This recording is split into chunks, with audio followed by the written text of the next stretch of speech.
لله الحمد لله نحمده ونصلي على رسوله الكريم أما بعد فقد قال الله تعالى في محكم التنزيل فأعوذ بالله من الشيطان الرجيم بسم الله الرحمن الرحيم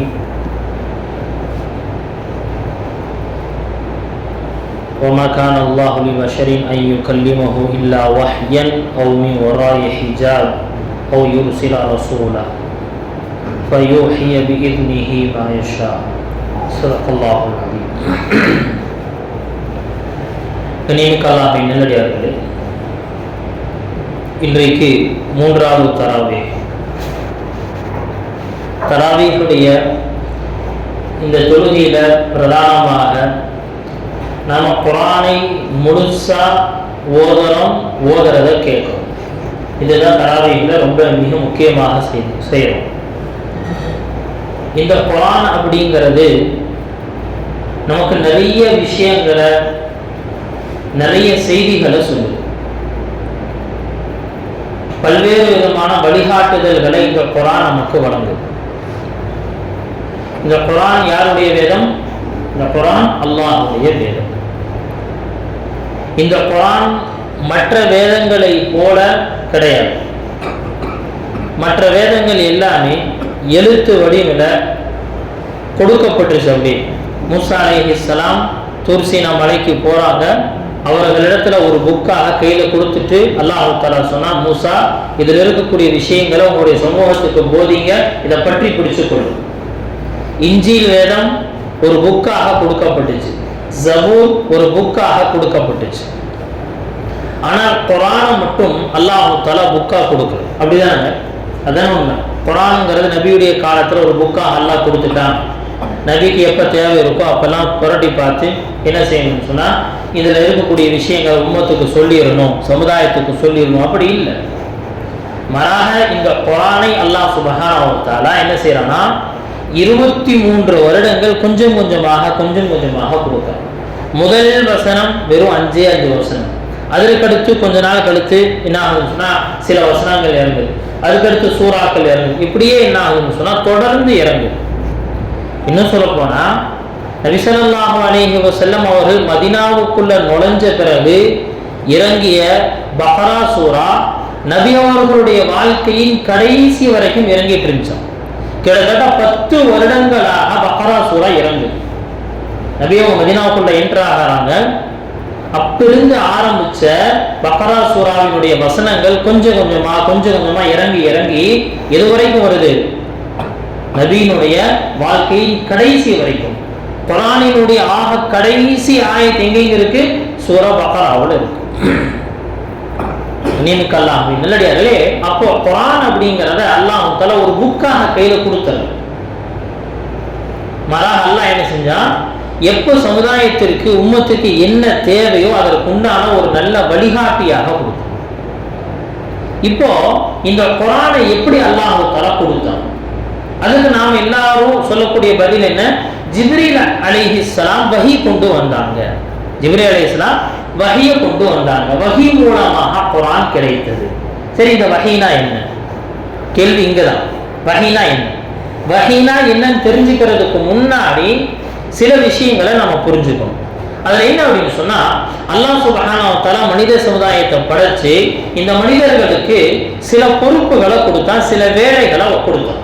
இந்த வேலைகளை நீங்க செய்யணும், உங்களுக்கும் கொடுக்கப்பட்ட சில பொறுப்புகள் இருக்கு. அதுல என்ன அப்படின்னு சொன்னா, இந்த உலகத்துல என்னென்ன படைப்புகள் படைக்கப்பட்டிருக்கோ இது எல்லாம் உங்களுக்கானது. இந்த வானம், பூமி, கடல், திடல், மரங்கள், காடுகள் என்னென்ன இருக்கோ எல்லாம் உங்களுக்கானது. ஆனா நீங்க இந்த உலகத்திற்காக படைக்கப்பட்டவர்கள் அல்ல, மாறாக நீங்கள் ஆখিরাத்திற்காக படைக்கப்பட்டவர்கள். நீங்கள் ஆখিরাத்திற்காக படைக்கப்பட்டவர்கள். அப்ப உங்களுடைய வேலை என்னன்னா, இது எல்லாத்தையும் பயன்படுத்தணும். ஆனா என்ன அப்படின்னா, பயன்படுத்தி கொண்டே அல்லாஹ்வை நீங்கள் மறந்து விடக் கூடாது. அது ஒரு பக்கம். இன்னொரு பக்கம் என்ன அப்படின்னா, உலகத்தில் இருக்கக்கூடிய ஒவ்வொரு பொருளையும் பயன்படுத்துவது எப்படி, அந்த பயன்பாட்டில் அல்லாஹ்வை மகிழ்ச்சி அடைய செய்வது எப்படி. 2 விஷயம்.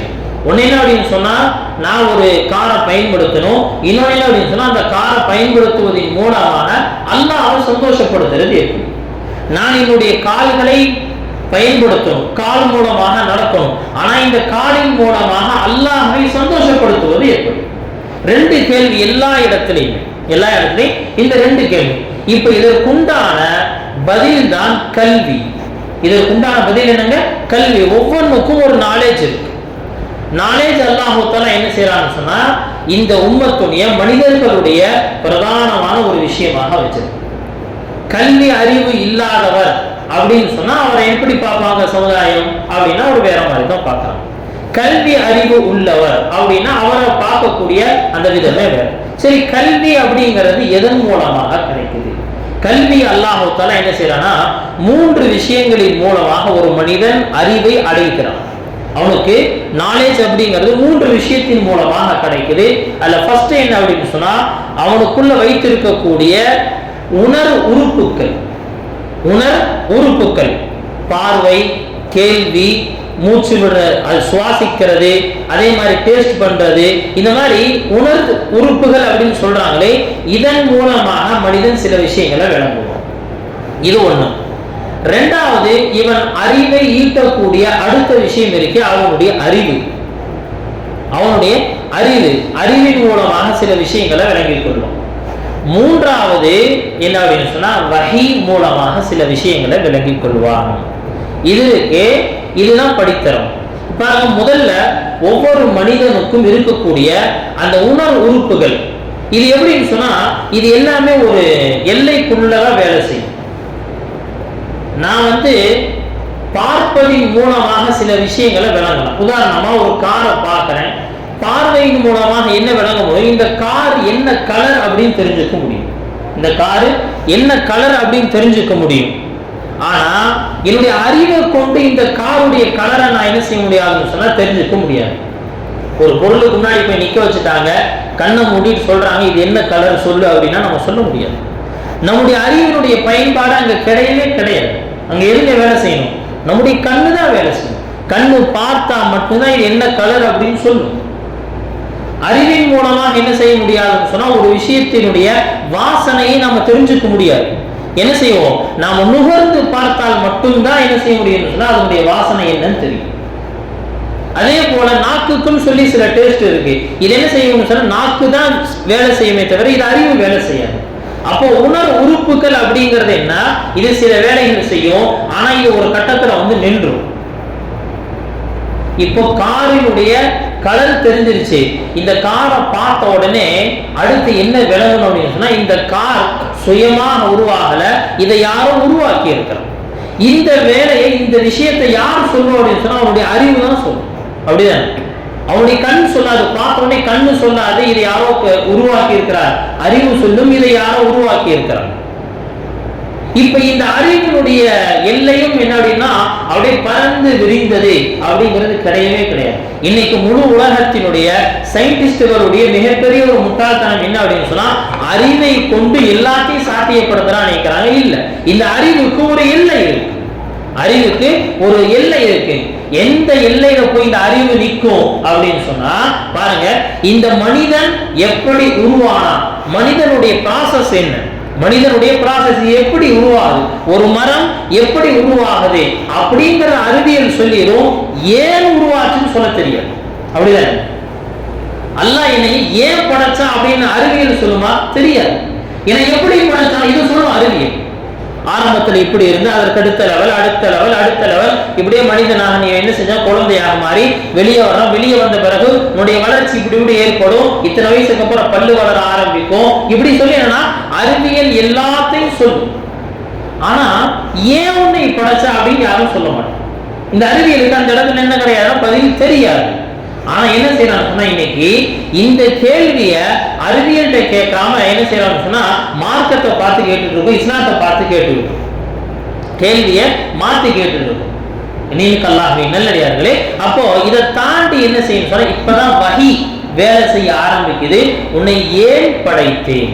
அல்லாஹ் தஆலா இங்கதான் என்ன செய்யறான்னு சொன்னா வஹியின் மூலமாக இன்னொரு அறிவின் வாசலை, இன்னொரு கல்வியின் வாசலை திறக்கிறார். இன்னொரு கல்வியினுடைய வாசலை திறக்கிறான். உறுப்புகள் இது ஒரு லெவல்ல வேலை செய்யும். அதற்கடுத்து அறிவு, அது என்ன செய்யணும், ஒரு லெவல் வரைக்கும் வேலை செய்யும். அடுத்துதான் வஹி. இந்த வஹி தான் ஒரு மனிதனுடைய சொர்க்கத்திற்கு போறதுக்குண்டான வழியை காட்டும். இந்த வஹி எப்படி கிடைக்கும்? இந்த வஹிங்கிறது யாருடைய வார்த்தை, யாருடைய வழிகாட்டுதல்? இது அல்லாஹ்வுடைய வழிகாட்டல். இது என்ன செய்யும்? மனிதன் ஏன் படைக்கப்பட்டார் அப்படின்னு சொல்லும். இந்த வஹி ஏன் தொழுகணும் அப்படின்னு உங்களுக்கு சொல்லும். இந்த வஹி ஏன் நோன்பு வைக்கணும் அப்படின்னு சொல்லி கொடுக்கும். இந்த வஹி உங்களுடைய வாழ்க்கையினுடைய தத்துவம் என்னன்னு சொல்லி கொடுக்கும். இந்த வஹி உங்களுடைய வாழ்க்கையின் லட்சியத்தை கற்றுத்தரும். இந்த வஹி இல்லாமல் ஒரு மனிதனால நல்லவனாக வாழ முடியாது. பாருங்க, நல்லது அப்படிங்கறத அறிவை வச்சு முடிவு செய்யவே முடியாது. என்ன காரணம்? ஒரு நாட்டுல சில சட்டங்கள் நல்லதாக இருக்கும், இன்னொரு நாட்டுல அதே விஷயங்கள் தவறாக இருக்கும். நம்ம நாட்டுல என்ன அப்படின்னு சொன்னா வேட்டையாடு, மான்கள் மயில்களை வேட்டையாடுறது கூடாது. ஆனா இதே வெளிநாட்டை ஃபாரின் எடுத்துட்டோம், சாதாரண என்ன செய்யறாங்கன்னா அவங்களுக்கு மான வேட்டையாடுறாங்க. அப்ப இந்த நாட்டுடைய சட்டம் வேற, அந்த நாட்டுடைய சட்டம் வேற. அறிவை மட்டும் வச்சு என்ன செய்ய முடியாது? எல்லாத்தையும் சமமாக ஆக்கிவிட முடியாது. எல்லாத்தையும் சமமாக ஆக்கிவிட முடியாது. அல்லாஹ்வை நல்லடியார்களே, இந்த வஹி இருக்கே, இதுதான் ஒரு மனிதனுக்கு நேரான பாதையை காட்டும். இந்த வஹியின் மூலமாகத்தான் குர்ஆன் நமக்கு கிடைச்சிச்சு. புரிஞ்சுங்களா? நான் சொல்ல வந்ததனுடைய முக்கியமான விஷயங்களா, இந்த வஹியின் மூலமாகத்தான் குர்ஆன் நமக்கு கிடைத்தது. இந்த குர்ஆன் அல்லாஹ் சுப்ஹானஹு வ தஆலா ஜிப்ரீல் அலைஹிஸ்ஸலாம் அவர்களின் மூலமாக என்ன செய்றார்? நபி ஸல்லல்லாஹு அலைஹி வஸல்லம் அவர்களிடத்துல கொண்டு வந்து சேர்க்கிறார். நபி அவர்களுக்கு இந்த வஹி எந்தெந்த விதத்தில் வந்தது? வஹி வந்துச்சுங்கறாலே எந்தெந்த விதங்களில் வந்தது? இதுல முதலாவது ஆக கஷ்டமானது நபி ஸல்லல்லாஹு அலைஹி வஸல்லம் அவர்களுக்கு இந்த முறைதான். அது என்னன்னு சொன்னா மணி ஓசையினுடைய முறை. மணி ஓசையினுடைய ஒரு சவுண்ட் மட்டும் இருக்கும். அந்த சவுண்டுக்குள்ள என்னன்னா மெசேஜ் இருக்கும். அந்த சவுண்ட் வந்து முடிஞ்ச உடனே என்னன்னா அந்த மெசேஜ் அப்படியே நபியினுடைய உள்ளத்துல சேவ் ஆயிடும். நபியினுடைய உள்ளத்துல சேவ் ஆயிடும். இது எப்படிங்க? இது எப்படி புரியலையே? பாருங்க, இன்னைக்கு இருக்கக்கூடிய மியூசிக் இருக்கே, மியூசிக் அப்படிங்கிறது வெறும் சத்தம் கிடையாது. மியூசிக் அப்படிங்கிறது ஒரு மொழி. அப்படிதான். மியூசிக் என்னங்க மொழி இருக்கு? தமிழ்ல அது சொல்லுவாங்க, என்ன சொல்லுவாங்க? சரி சரி காமா பதாபின் என்ன சரி, அதுக்குண்டான சில லெட்டர்ஸ் சொல்றாங்கல்ல. இது என்ன அப்படின்னு சொன்னா இதன் மூலமாக ஒரு மெசேஜ அந்த மியூசிக்குள்ள திணிக்க முடியும். இதை வச்சு என்ன செய்யறாங்கன்னு சொன்னா ஒரு எக்ஸ்பெரிமெண்ட் செஞ்சு பார்க்கறாங்க. என்ன அப்படின்னா, இந்த மியூசிக்கின் மூலமாக ஒரு மனிதனுடைய உள்ளத்திலே மாற்றத்தை ஏற்படுத்த முடியுமா முடியாதா? ஏற்படுத்த முடியும். அப்படிங்கறத என்ன செய்யறாங்கன்னா அவங்க செஞ்சு காட்டாங்க. எப்படி? அவங்க கில் யுவர் மாம், உன்னுடைய தாயை கொன்று விடு அப்படிங்கிற இந்த இங்கிலீஷுடைய இந்த வார்த்தையை ஒரு மியூசிக்கா மாத்துறாங்க. இங்கிலீஷுடைய இந்த வார்த்தையை ஒரு மியூசிக்கா மாத்திரம். இது வந்து நாம சொல்றதுல அங்கங்க கேட்டது நீங்க. இது வந்து என்ன அப்படின்னு சொன்னா ஒரு மியூசிக்குடைய ஃபீல்டில் இருக்கக்கூடிய ஒரு மனிதர் தௌபா செஞ்சு வந்த நேரத்தில் அவர் சொன்ன வார்த்தை, அவர் சொன்ன விஷயம் என்ன செய்யறாங்கன்னா, இதுல என்ன செய்யறாங்க, கில் யுவர் மாம் அப்படிங்கிற உன்னுடைய தாயை கொலை செய் அப்படிங்கிற இந்த ஒரு மெசேஜ் என்ன செய்யறாங்கன்னு சொன்னா ஒரு மியூசிக்காக மாத்தி ஒரு பாப் சாங் ஒன்று உருவாக்குறாங்க. அந்த பாப் சாங்கை யாரெல்லாம் கேட்கறாங்க அப்படிங்கறத என்ன செய்யறாங்கன்னா அவர்கள் கண்காணிக்கிறாங்க. கேட்டவர்களிடத்துல என்ன மாற்றம் வந்துச்சு அப்படின்னு பார்க்கும் பொழுது அதை கேட்டு கேட்டு கேட்டு கேட்டு எத்தனையோ நபர்கள் தன்னுடைய தாயை கொலை செய்தார்கள். அதை கேட்டவர்கள் தன்னுடைய பெற்றோருக்கு மாறு செய்தார்கள்.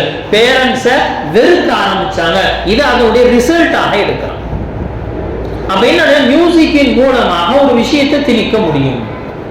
ஒரு மியூசிக்கின் மூலமா ஒரு விஷயத்தை திணிக்க முடியும் அப்படிங்கறத என்ன செய்யறாங்கன்னா இன்றைக்கு இருக்கக்கூடிய அறிவியல் சொல்லி காட்டும். அப்போ மியூசிக்கின் மூலமாக மெசேஜ் தர முடியும் அப்படிங்கிறது தான் நபி ஸல்லல்லாஹு அலைஹி வஸல்லம் அவர்களுக்கு வந்த ஆக கடினமான வகை, ஆக சுமை மிகுந்த வகை என்ன அப்படின்னு சொன்னா இந்த மணி ஓசையினுடைய சப்தம். இது வந்துச்சு அப்படின்னு சொன்னா நபி அவர்களுடைய நிலைமை எப்படி மாறிடும்? ஆயிஷா ரலியல்லாஹு சொல்றாங்க, கடுமையான குளிர் நேரம், கடுமையான குளிர் நேரம் இந்த வகை இறங்க ஆரம்பிச்சிருச்சுன்னு சொன்னா நபியினுடைய உடலில் இருந்து அப்படியே வேர்வை கொட்ட ஆரம்பிக்கும். எப்படி இருக்குன்னு சொன்னா முத்து முத்தா அந்த வேர்வை வர ஆரம்பிக்கும்.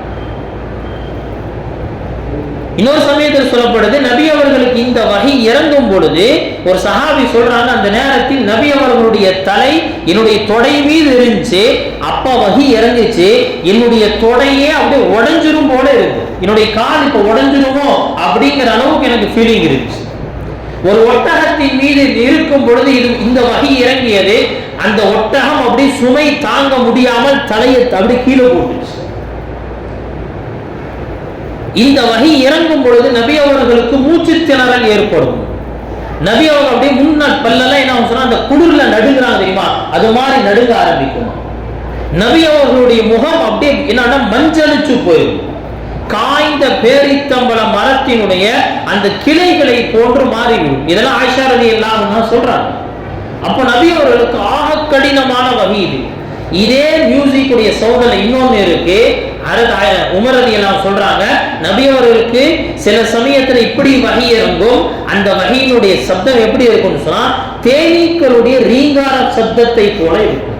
தேனீக்களுடைய ரீங்கார சப்தம் இருக்கு. ஒரு சவுண்ட் கேட்டிருக்கோம்ல, தேன் கூடு பக்கத்துல போய் நின்னோம்னா ஒரு சவுண்ட் வரும். அந்த சவுண்ட் இருக்கு, அது வந்துச்சுன்னு சொன்னா அது எப்படி இருக்கும்னு சொன்னா வகை இறங்கிட்டு இருக்குன்னு அர்த்தம். அந்த வகை இருக்கே நபி அவர்கள் இறங்கி முடிச்ச பிறகு நபியினுடைய உடல் முழுக்க வேர்த்து விறுவிறுத்து இருப்பார். இதுதான் ஆக கடினமான வகை. இரண்டாவது முறை, இது முதல் வகை. நபி அவர்களுக்கு வகை இறங்கிய இரண்டாவது முறை என்னங்க, ஜிப்ரீல் அலைஹிஸ்ஸலாம் ஒரு மனிதருடைய தோற்றத்துல வருவாங்க. ஆக லேசான சுலபமான வகை அப்படிங்கிறது இதுதான். நபி அவர்கள் எந்த கஷ்டமே இருக்காது, ஒரு மனிதருடைய தோற்றத்துல வருவாங்க. அதுல குறிப்பா சொல்லுவாங்க, ஜிப்ரீல் அலைஹிஸ்ஸலாம் திஹ்யத்துல் கல்பி அப்படிங்கிற அந்த சஹாபியினுடைய தோற்றத்துல தான் வருவாங்க. சஹாபாக்களிலேயே ஆக அழகு மிகுந்த சஹாபி திஹ்யத்துல் கல்பி. உமர் ரலியல்லாஹு அன்ஹு அவருடைய காலத்துல சொன்னாங்க, திஹ்யத்துல் கல்பி மதீனாவுக்குள்ள வந்தா முகத்தை மறைச்சிட்டு தான் வரணும். அவர்களுடைய அழகை பார்த்து பெண்கள் என்ன செய்யறாங்கன்னா வழியில வரையிடுவாங்க, அவ்வளோ அழகு. அவருடைய தோற்றத்துல தான் ஜிப்ரீல் அலைஹிஸ்ஸலாம் வருவாங்க. வந்து நபி அவங்கள்ட்ட பேசிட்டு போவாங்க. இந்த வகையினுடைய இந்த முறை நபி அவங்களுக்கு இந்த கஷ்டம் இருக்கு. இது இரண்டாவது முறை. இன்னொரு முறை இருக்கு, ஜிப்ரீல் அலைஹிஸ்ஸலாம் அவர்கள் அவருடைய சுய ரூபத்துல இருப்பாங்க. சுய ரூபத்துல.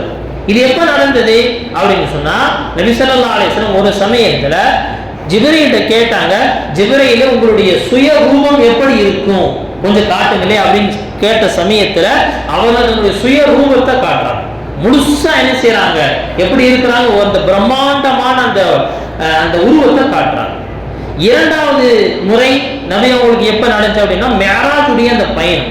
மிஅராஜுடைய அந்த பயணத்துல ஜிப்ரீல் அலைஹிஸ்ஸலாம் தன்னுடைய அந்த உண்மையான அந்த ரூபத்துல வந்தார். மூன்றாவது ஒரு முறை சொல்லப்படுது, ஆனாலும் அந்த சம்பவம் இருக்கு, அது அறிவிப்பாளருடைய அந்த தொடர் அடிப்படையில் கொஞ்சம் பலகீனம். ஆனாலும் சொல்லப்படுது, மக்காவுக்கு பக்கத்துல அஜியாத் அப்படிங்கிற இடத்துல ஜிப்ரீல் அலைஹிஸ்ஸலாம் தன்னுடைய முழு தோற்றத்தோடு நின்று இருந்ததை என்ன செய்யறாங்க, நபி அவங்க பார்க்கறாங்க. அந்த நேரத்துல நபி அவர்களுக்கு ஒரு மெசேஜ் கொடுக்குறாங்க. இது அடுத்து வஹி அல்லாஹ்வுடைய வார்த்தை நபி அவர்களுக்கு கிடைத்த இன்னொரு முறை என்னன்னு சொன்னா அல்லாஹ்வை நேரடியாக நபி அவங்க சந்திச்சது. இது நபி அவர்களுடைய விழிப்பு நிலையில் ஒரே ஒரு தடவை மிஅராஜுடைய அந்த பயணத்தில் நடக்குது. அதற்கடுத்து கனவில் சில சமயத்துல அல்லாஹ்வோடு நபி ஸல்லல்லாஹு அலைஹி வஸல்லம் அவங்க பேசியிருக்கிறார். அல்லாஹ்வுடைய இந்த வஹி கிடைத்திருக்கக்கூடிய இன்னொரு முறை என்னன்னு சொன்னா ஜிப்ரீல் அலைஹிஸ்ஸலாம் எந்த தோற்றத்தில் இருக்க மாட்டாங்க, ஆனால் அவர்களுடைய உள்ளத்திற்குள் என்ன செய்யப்படும் சொன்னா சில மெசேஜ்கள் தரப்படும். நபி அவங்களுடைய உள்ளத்துக்குள்ள மெசேஜ் தரப்படும். அந்த மெசேஜின் மூலமாக நபி என்ன செய்வாங்க, சில விஷயங்களை இந்த உம்மத்துக்கு சொல்லுவாங்க. இந்த முறைகளில் தான் வஹி அப்படிங்கிறது கிடைச்சிச்சு. இந்த வஹி தான் இந்த குர்ஆனாக நமக்கு கிடைக்கும். இன்னைக்கு நாம் ஓதக்கூடிய இந்த குர்ஆன் இருக்கு, இந்த முறையில தான் என்னாச்சு நபி ஸல்லல்லாஹு அலைஹி வஸல்லம் அவங்களுக்கு கிடைச்சிச்சு. கிட்டத்தட்ட 23 ஆண்டுகள் நபி அவர்களுக்கு இந்த வஹீன் மூலமாக குர்ஆன் கிடைத்தது. அந்த குர்ஆனை தான் நாம் என்ன செய்யறோம்னா இன்னைக்கு ஓதிக்கொண்டிருக்கிறோம். இன்ஷா அல்லாஹ் இந்த குர்ஆன் எப்படி தனித்தனியாக 23 வருஷத்துல பிரிஞ்சு பிரிஞ்சு இருந்தது, எப்படி ஒன்று சேர்க்கப்பட்டுச்சு அப்படிங்கிற அந்த வரலாறு அடுத்த தராவிஹுடைய அந்த பயான்ல பார்க்கலாம். அல்லாஹ் சுப்ஹானஹு வ தஆலா குர்ஆனை சரியான முறையில் விளங்கி அதன்படி அமல் செய்யக்கூடிய நற்பாக்கியத்தை நம் அனைவருக்கும் தருவானாக. வ ஆகிரு தஅவானா அல்ஹம்துலில்லாஹி ரப்பில் ஆலமீன்.